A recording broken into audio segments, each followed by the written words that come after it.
the occasion where you thought you had silenced it and you hadn't. So let's silence our cell phones now.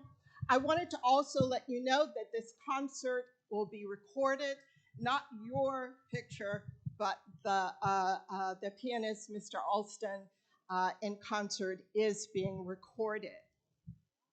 Let me say a little bit about the Mark Cares Inc., a 501c3 charitable organization founded in 2020 that empowers and partners with marginalized communities and not-for-profit organizations in Montclair by providing access to education, food, community, and resources. Part of the proceeds from this concert will contribute to providing breakfast and beverages for the respite guests of St. Mark's and Mesh, who, when the temperature in Montclair reaches 32 degrees or below, our fellowship hall is open for respite from November 1 to April 1. That means that this church has, in fact, decided to take that fellowship hall totally offline for anything other than mesh guests. So it is available for any night when respite is needed. And so the Mark Cares, Inc., the 501c3, decided to contribute to that charitable effort by providing breakfast on the mornings before our mesh guests leave. I would like to now introduce to you the members of the Mark Cares Inc. Board of Directors. Esther Canty Barnes, President; Kamani Gibson, Vice President; Lily Edwards, Treasurer; Nadia Mian; Gerald Wally; Shakima North; Carlene Dubasson; Roddy Moore, and Daphne Dubasson Stokes.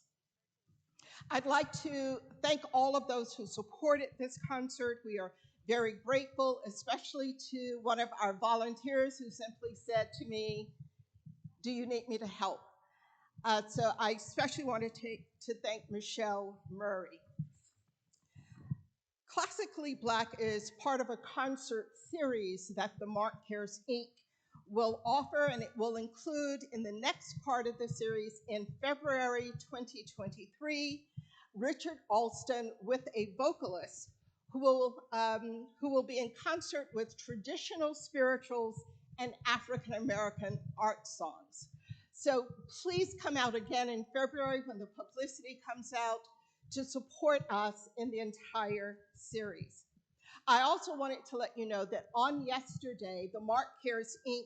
recorded an interview with Professor Alston that will be aired later, especially for children and teens who love music, with, I think, very good advice to their parents and guardians in fostering their love for music. I am infinitely grateful to Mr. Alston, who shares the values of the Mark Cares Inc. and believes in serving the community through his music, teaching, lectures, and powerful personal testimony of what it means to combine persistence, practice, and promise to achieve excellence. At the end of this concert, Mr. Alston has provided his CDs for $5. They will be in the back if you would like to purchase one. And now, let's all welcome Mr. Richard Alston.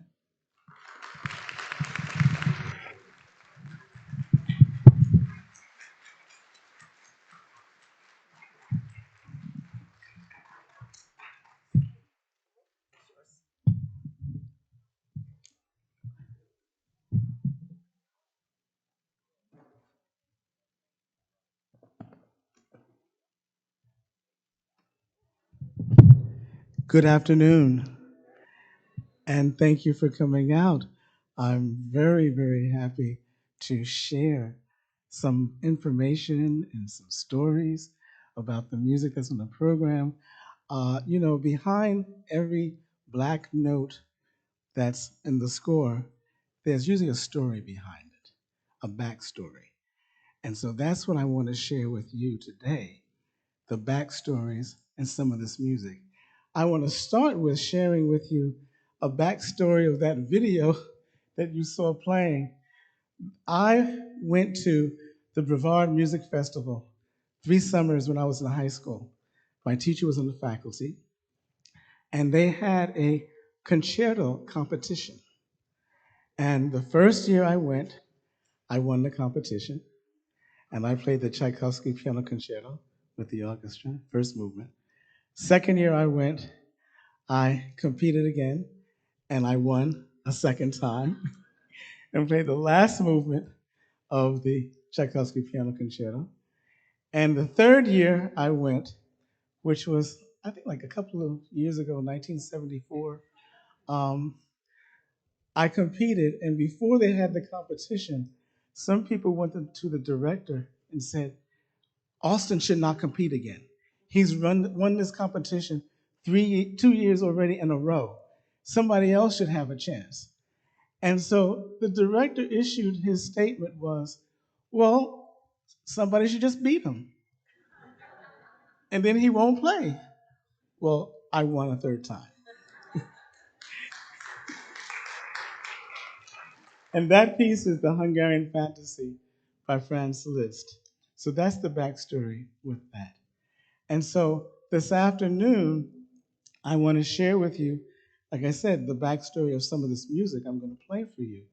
But I want to start by saying to you, or asking the question that you might have, how did classically black come to be? How did this start? It actually started really the beginning when I was about 8 years old. I had a wonderful local piano teacher in East Orange named Dorothy Early. And Dorothy Early trained me out of a series of books called the John Thompson Piano Series. Once upon a time, every piano student started with John Thompson. And I was playing Bach minuets, Clementi sonatinas, and then in grade 2 of John Thompson, I had to learn this piece of music.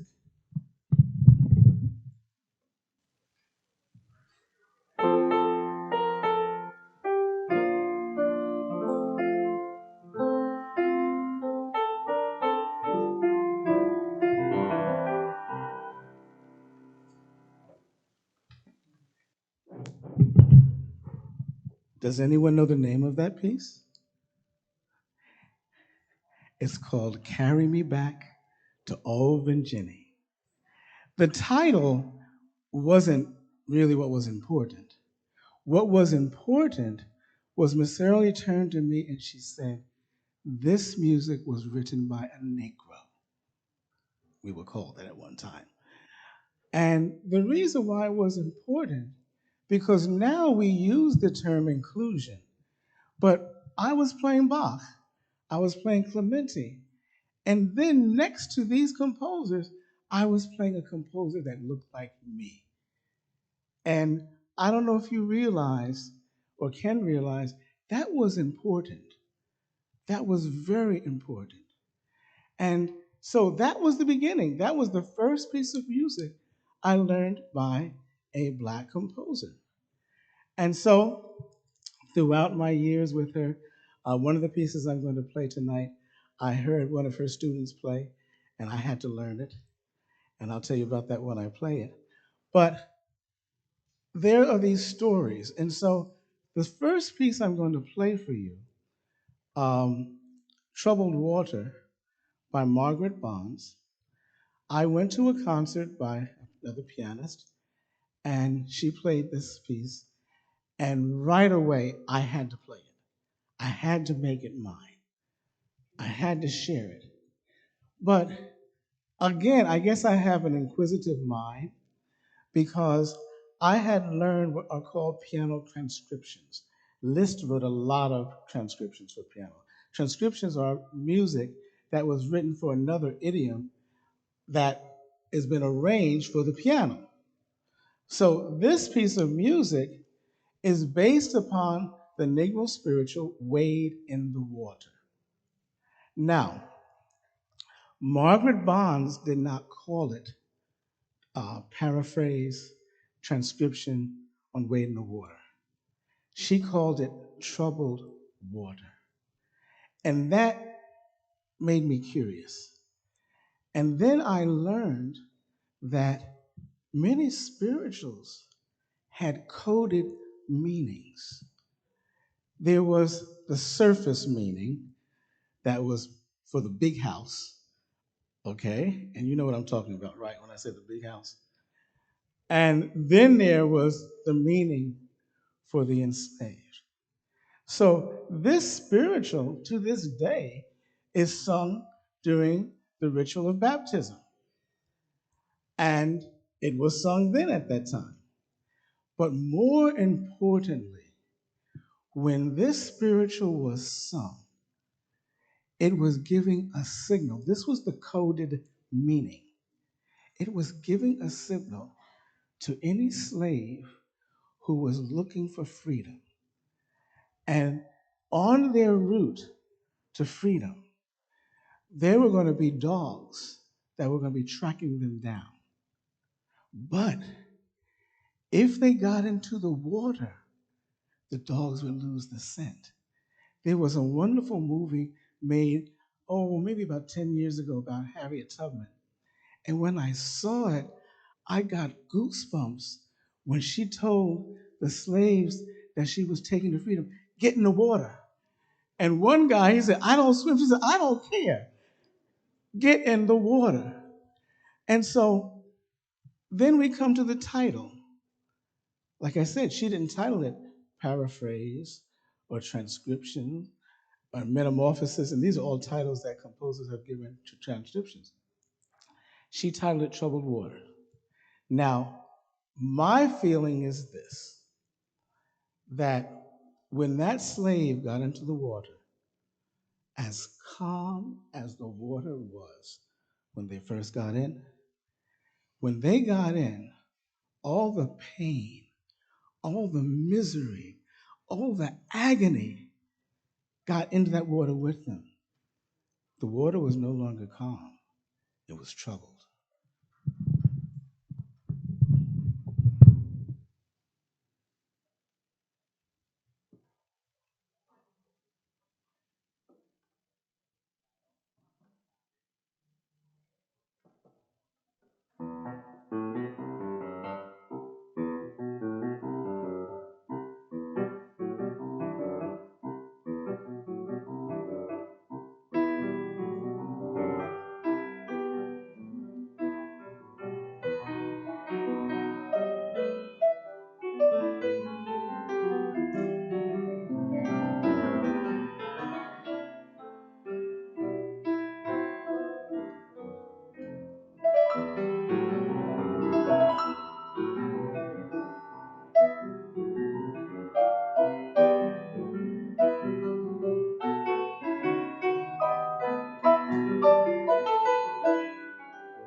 The next composer, Joseph Boulan, Chevalier de Saint George, is, I think, the earliest known composer of African descent. Just to give you a reference, he was born in 1739 and died in 1799. Before he began composing, he was a great, fantastic fencer. So fantastic that people came from all over to challenge him, and he always won. He was biracial. His father was the governor of the island, and his mother was black. But the thing about him, he was highly, highly regarded. And I don't mean to make offense, but he looked like a black man. Okay, it's known in the history that some African Americans could pass. Okay, that's part of the history, but he couldn't. And so he was regarded so highly for his music that he founded an opera company that later became the Paris Opera. And so I want to play for you first his most, just a little bit of his most famous composition. It's called Adagio in F minor.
I say that's his most famous composition because many, many African American pianists, including myself, made videos of them playing this. But the composition that's in your program, this is also a transcription. This was originally a movement from a string quartet that Chevalier de St. George wrote. And I forgot to give Miss Lily this information, but I made this transcription. And Chevalier de St. George is many times referred to as the Black Mozart. And the reason for that is they lived during the same time. Mozart was born in 1756. I don't think they ever met. Some people believe they did, because Chevalier de St. George, he would write music for the violin and have the violinist play very high up on the neck of the violin. And then come to find out, Mozart started writing pieces like that. So there was no YouTube, so Mozart couldn't see the video of him. But this is, and when you hear this, I played it for a pianist friend of mine a couple of weeks ago, and before I even said anything, he says it sounds like Mozart. So I'll let you be the judge. But it's not. It's Chevalier de Saint George.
So now we come to a piece, Basso Tuba Waltz by Thomas Green Bethune, also known as Blind Tom. There was a movie made called Rain Man. I don't know if any of you remember that movie, but it was about a guy who was a savant. And people who have this challenge can show their great ability in other areas. So Blind Thomas, he was blind, but he could play anything on the piano that he heard. He also wrote music. And my late mother, she told me a story that when she was working or studying, becoming a nurse, she was working at a facility where they had a lot of patients who were challenged. And there was this one patient, and every day he was at the easel painting. And he was particularly painting a building. And every day he was there painting this building. And one day, the nurses decided to let's look at this painting. What was he painting? And he was by the window, and there was another building across the way, a brick building. And he was painting that building brick by brick. So, unfortunately, I say with Blind Tom, the head of the plantation, I'll use that word to describe him, he noticed and saw Blind Tom's ability, marketability. And he took Blind Tom all around the country performing. I think he even went to the White House. And then when Blind Tom was to be emancipated, he had Blind Tom's parents sign over custody to him so that he was still his guardian and continue these tours throughout the country. So this is the Basso Tuba Waltz by Blind Tom.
I want to share with you another motivation, another inspiration for me to perform this sharing. I don't want to say lecture, but sharing of information about these composers.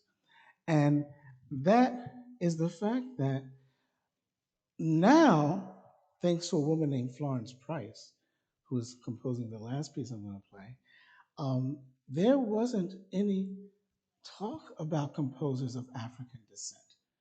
There wasn't. We were there in great numbers, but no one was talking about it. And to show you to the extent, oh, maybe about 2 decades ago, the Juilliard School, my alma mater, had a reunion of African American students and Latin students to come and reunite after the alumni after graduating. And there was a big meeting, so to speak, or conference in the big theater at the Juilliard School. And the president was there, and a young man got up and very angrily said, "Why wasn't I taught about composers who looked like me?" And the president, all he could say was, "Oh, well, we're going to look into this, and it's not going to be the case." And I guess you could call me a busybody, because I was in the audience and I was teaching Black music history first at Rutgers University in Newark. And I stood up and I said, "Excuse me." I said, "My name is Richard Alston, class of 1981. I teach Black music history, and I use the music of Black Americans by Eileen Southern, and I will donate 3 copies to the Juilliard School, my alma mater. So you have it now in your library." And the professor said, "You don't have to do that." I said, "Yes, I do." He said, "We can buy it." I said, "No, you can still buy it, but I'm going to donate some copies to the school." And so this is why, for example, I was teaching music appreciation at Rutgers first, and sometimes I would say to my students, "Oh, this is a rag by Scott Joplin," and they would say, "Who? Who's that?" And I said, "Okay." And then another class, I might have mentioned um, a wonderful, wonderful operatic singer named Leontine Price, and they said, "Oh, she's an R&B singer?" I said, "No, no, no, no, she's an opera singer." Okay. And so I was asked by the head of the department to create a course that taught the music of Black Americans. That was one of the inspirations. The other inspiration for the title actually came from, in 1997, I met a woman who was a television producer for PBS. And she had heard about me through her father, because her father was a great oboist Black man who played with the Symphony of the New World, who I made my debut with. And she said, "I'd like to, I said, "I know you play these Black composers, and I'd like to talk to you about producing an hour-long documentary on these composers and instrumentalists, Black instrumentalists." And I said, "Well," when she first asked me, to be honest with you, I sort of cringed because I had just gotten a call from Paul Freeman to start working on my CD.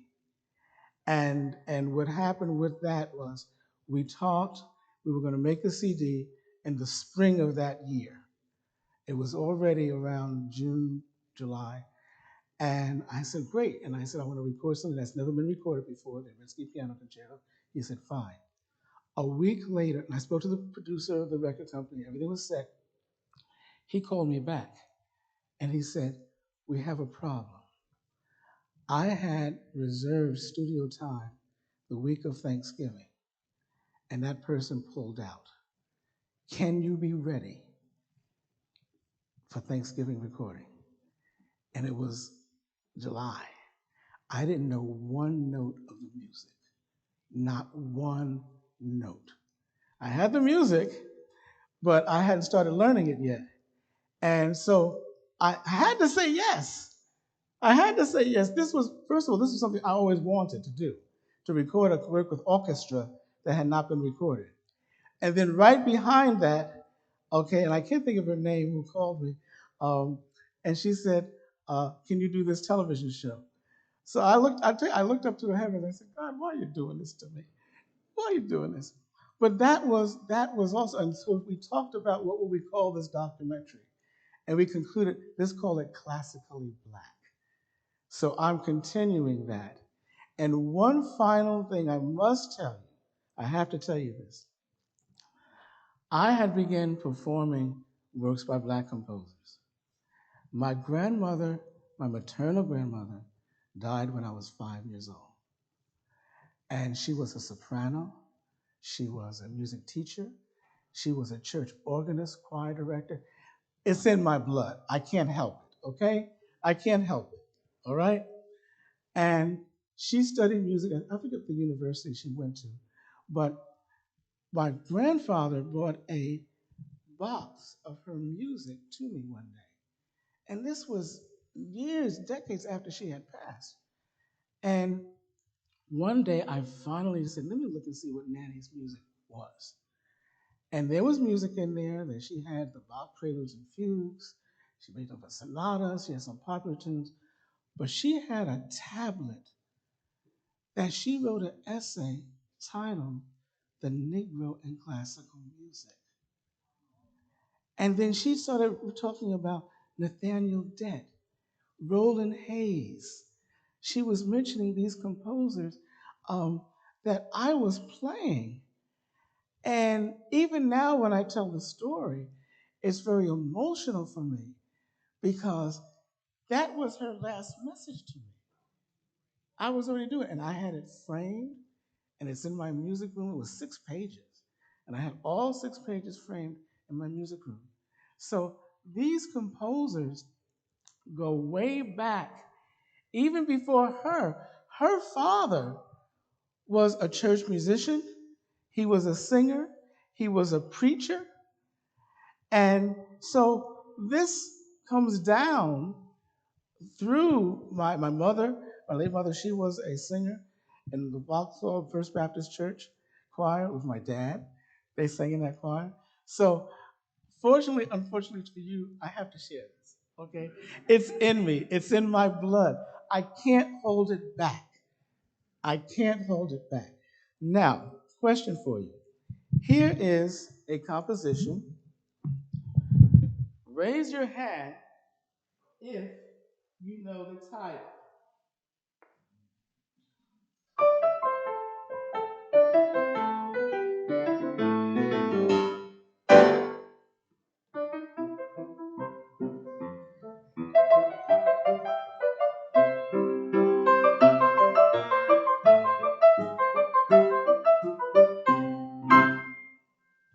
Anyone know the title? Yes, yes, The Entertainer. Now, does anyone know who composed it? Lady in the back, I heard up here. Who's in the back there? Who composed it? Yes. Now, this is a harder question. Does anyone know why you all know this piece? Okay, wait. This lady was first. What was the movie? All right. Are you a music student? Didn't he answer the right here? Didn't you raise your hand? Did you know that answer? Okay, so you didn't know where. But the gentleman back there, okay, that was why you won't know it, because of that movie called The Sting. Before that movie, no one really knew of Scott Joplin. He wrote what are called rags. I'm going to play you one of his most famous. But then, I don't think anybody knows this, but if somebody does, you're going to really blow me away. Where did the term rag come from?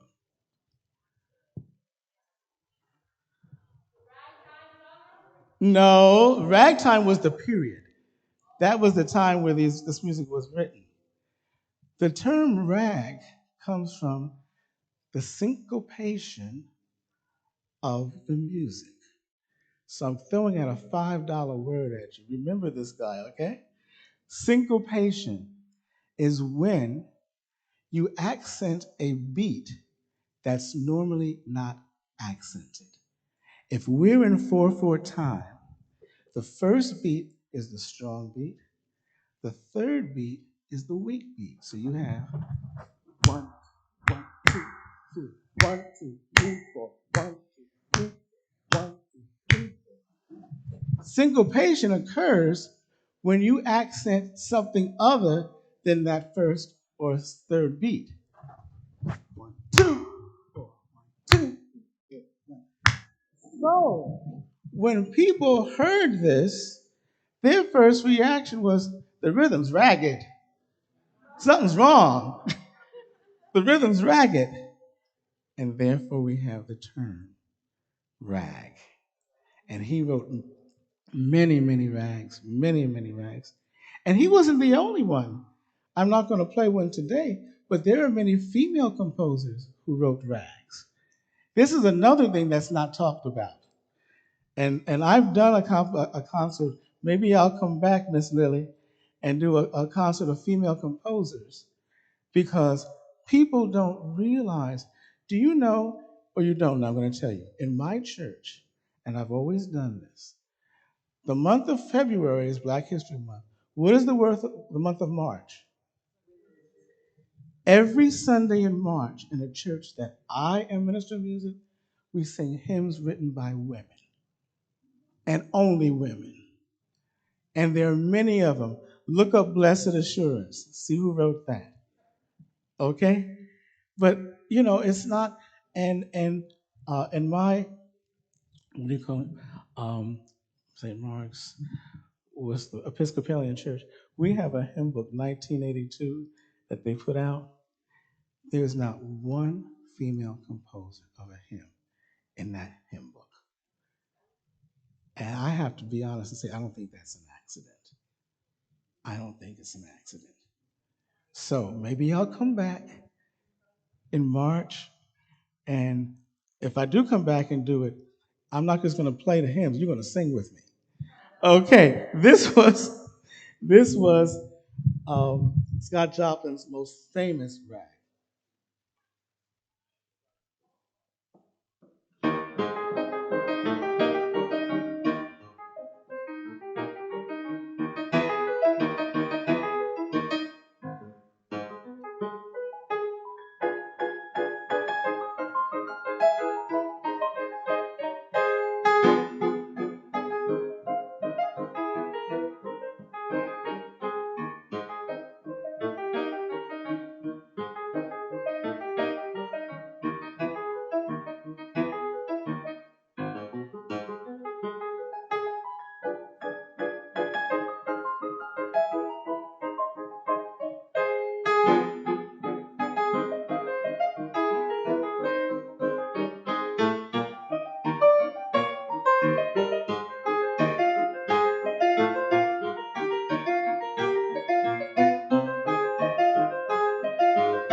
My next composition has a backstory, and I'm going to begin by asking the question.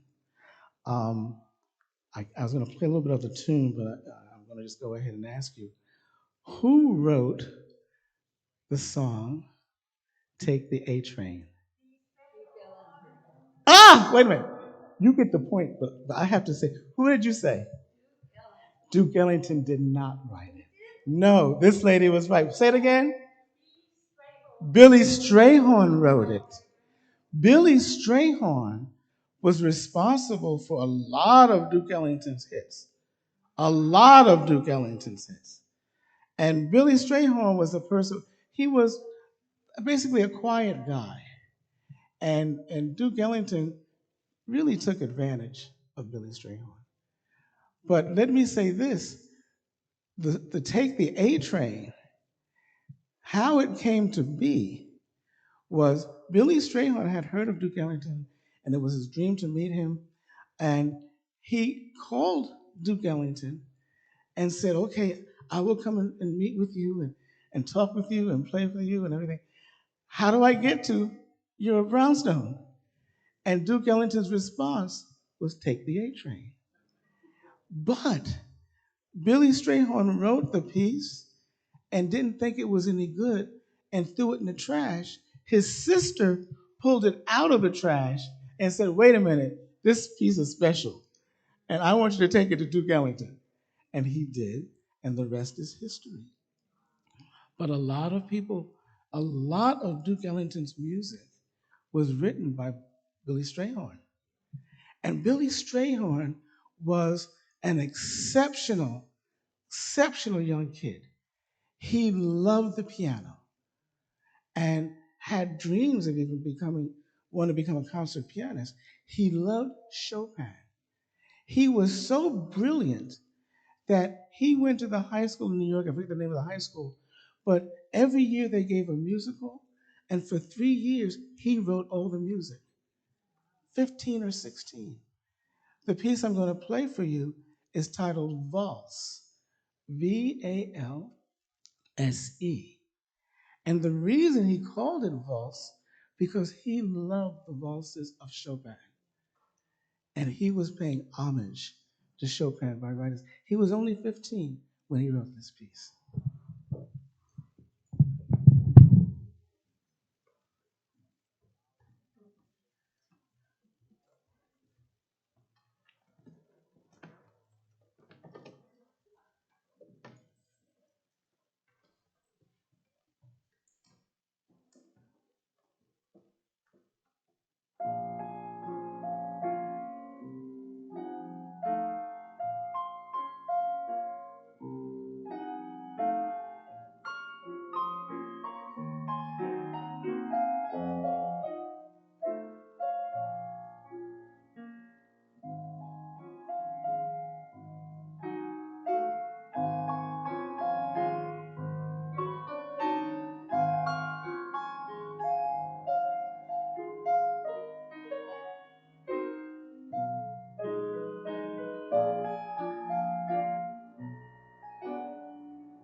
I want to backtrack and share something important with you about Scott Joplin.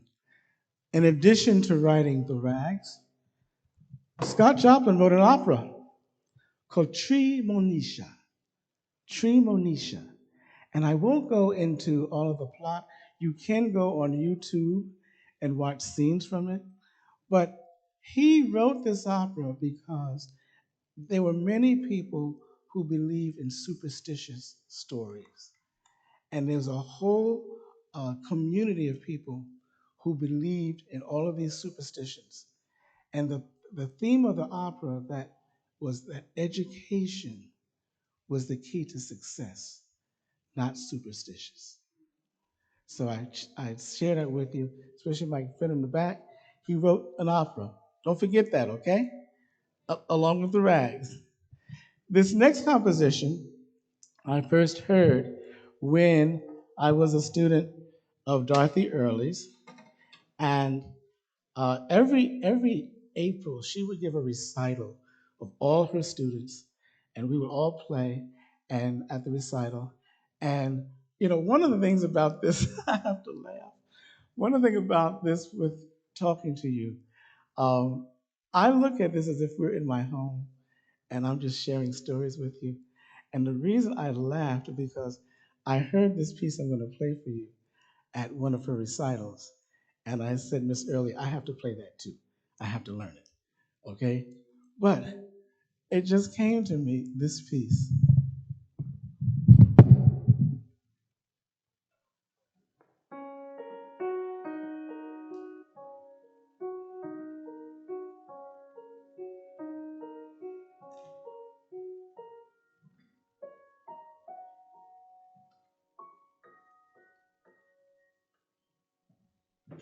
That was my first recital piece when I was 5 years old.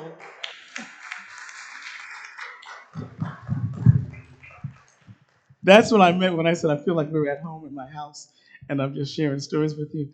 I had no plans of playing that for you. I had no plans. But when I mentioned the recital, it came to mind. And I had to go back in time. I hope you didn't mind that. But this next composition, Juba Dance, is from a suite. Our Nathaniel Det wrote many suites, several suites for piano. And this suite is titled In the Bottoms. And what he's referring to is the river bottoms in the South. Now, this particular composition is called Yuba Dance because when you listen to it, you're going to hear this rhythm in the left hand.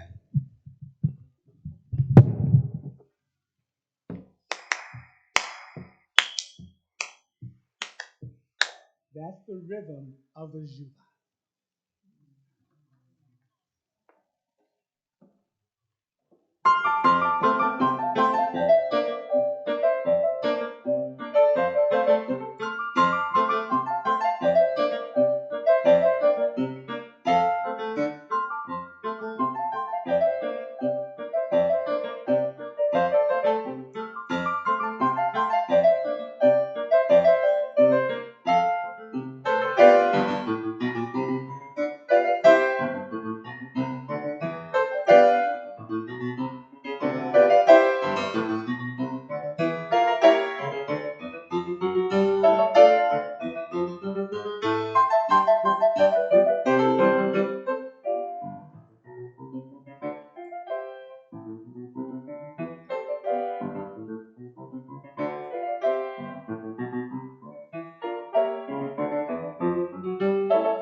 This next composer, I had the pleasure of attending a lecture by his daughter, Judith Ann Still. And her father, William Grant Still, is regarded as the dean of African American composers. And she gave a lecture about her father, and I was so moved by her stories about him because he strived so hard to write music and be acknowledged as this great composer. And he wasn't. People knew of him. In fact, one famous composer actually coached with him. And he was so, how can I put it, insulted on one occasion. There was going to be a photograph of all the great composers of that time. And he was the only composer of African descent. And the other composers tried to connive, I'll use that word, to put him in the back so that when the photograph was taken, you wouldn't see him. And I'm not sure whether it was Aaron Copland or Stravinsky. One of them took him by the arm and positioned him next to him because they dare not let him out of the picture. So therefore, he would be included in the picture.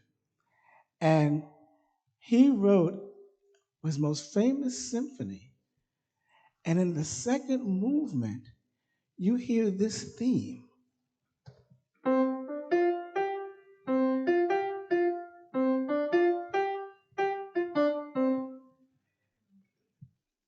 That composer worked with William Grant Still. And one of William Grant Still's colleagues went to him and said, "You know, so and so stole your theme from the symphony." And all he could do was shrug. And if you don't know the name of that tune I played on the piano, see me afterwards.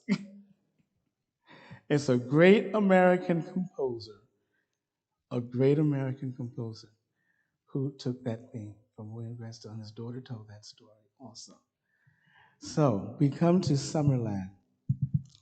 And in the latter part of William Grant Still's life, he began going into the schools and talking to children about music and music he wrote, but just music in general, because he felt that if there was going to be any hope of ending this biasness, it was with the children.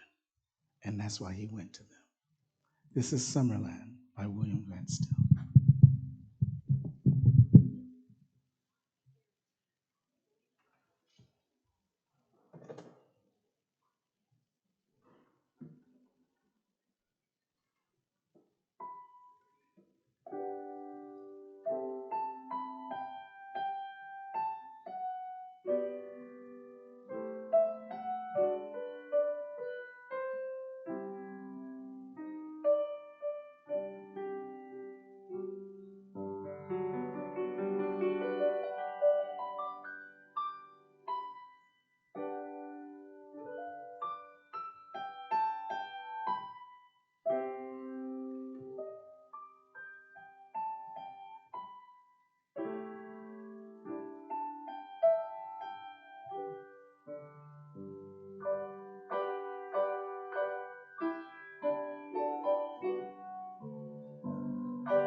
The next composer actually is from Canada, Samuel Coleridge Taylor, and England, and he wrote many great piano pieces.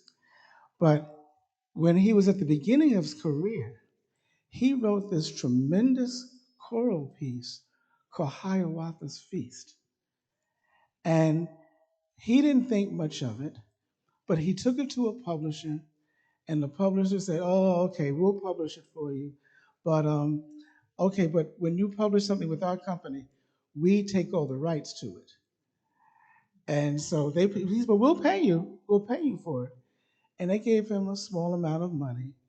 Hiawatha's Feast became the number one choral piece selling by any of the publishers.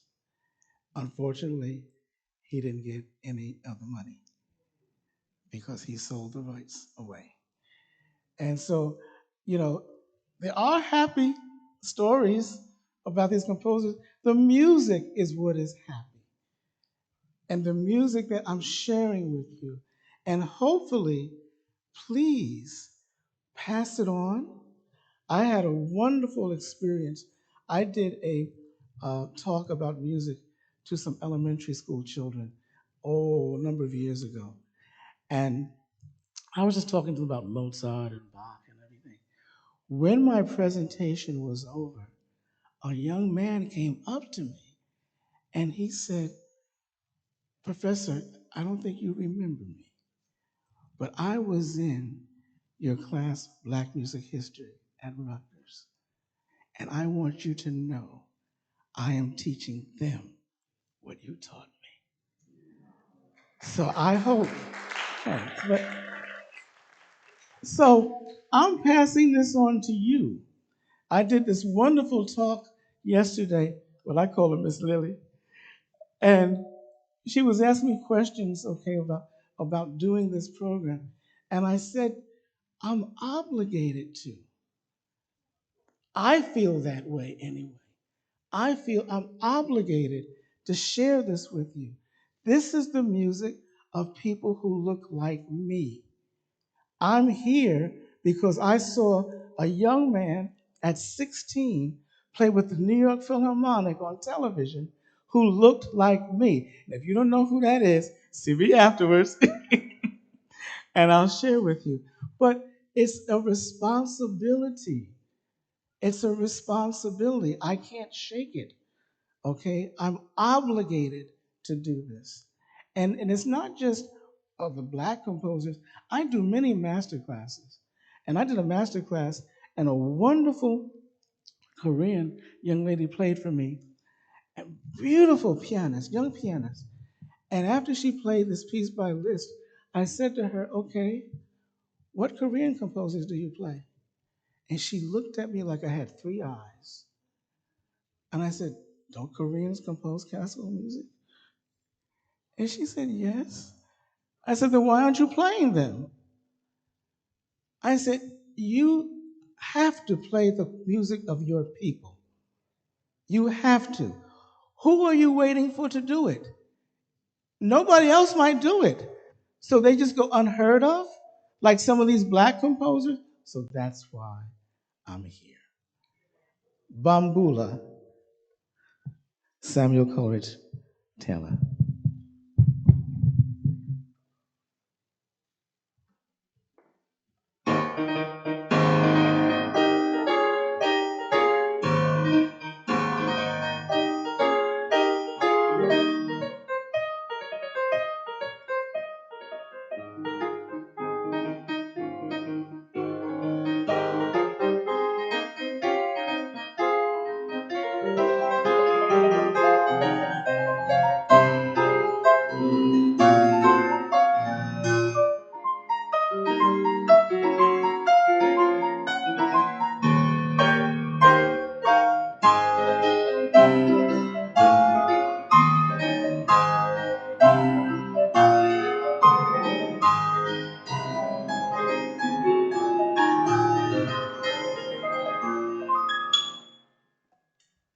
Yes. I cut that short because I guess Alston has a big mouth, and I had to get to this next composer because he's from here. He's from this town. And so, and I won't cut him short. Okay. So I had to play this next composition by the great George Walker. And there's a little backstory, yes, it's a personal one. My first college teaching position was at Rutgers University in Newark. And who should be on the faculty? The great one himself, Dr. George Walker. And I had learned the whole sonata, and it was, do I dare ask him, can I play it for him? Do I dare? I mean, there's an Italian saying, into the mouth of the wolf, that people say before you do a concert. And do I dare put my head in the mouth of the wolf? But I thought about it that any musician, if they had the opportunity to play for Beethoven, if they had the opportunity to play for Tchaikovsky, they would have jumped at the chance. And so he was right in my own back. I was right in his backyard. I was just the adjunct. He was the great professor. And he said, sure, Richard, come and play for me anytime you want. And I played his soul sonata for me. I'm going to do the second movement for you, which is theme and variations.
This next composer, I just discovered her piano music.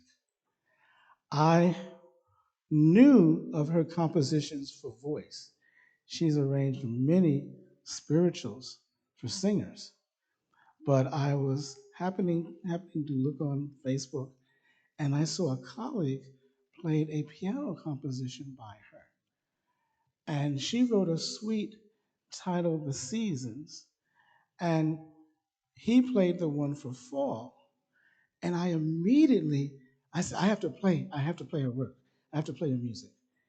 And I remembered I had a collection of piano compositions by female composers of African descent. And this composition was among them. And I just learned it last week, but I cooked it. It's ready to be served. I tell my choir that I don't like pink chicken. So when we work on a choral piece, I say it's not ready yet. It has to stay in the oven some more. So I made sure that this composition by Betty Jackson King was ready for me to serve to you today.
For my final composition performance, I'm happy to play this composition by Florence Price. She is getting so much recognition after being so neglected. She wrote a piano concerto in one movement that I'm dying to play. I've learned it. You have an orchestra here in Montclair, so if any of you have any connections, please speak highly of me, please. And I'll slip you something later at the concert. Uh, but this is a composition that she wrote called Fantasy Negra. And it's just that I end the concert with this composition by her because Margaret Bonds was her student. So I booked in the student and the teacher. Thank you so much for joining me this afternoon. I really appreciate you being here.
Richard will do it all for us.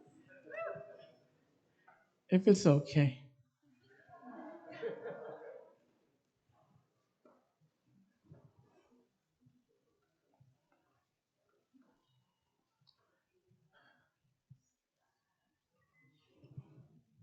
Excuse me a minute.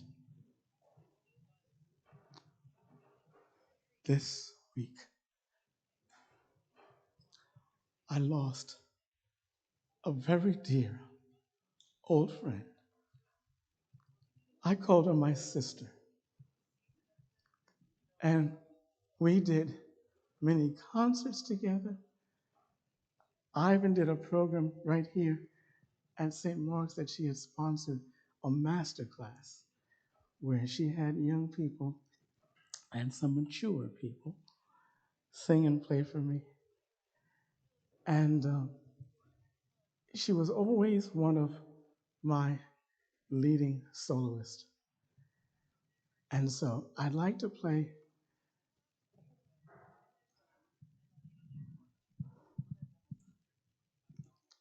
this composition in her memory. It's called My Tribute by Andre Crouch, arranged by Dino.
Some of you might have known met before. I introduced you to him because when I was a teenager, he took me to hear every great pianist play at Carnegie Hall, play at Harvard College, play at Lincoln Center. And I'm here with this, my father.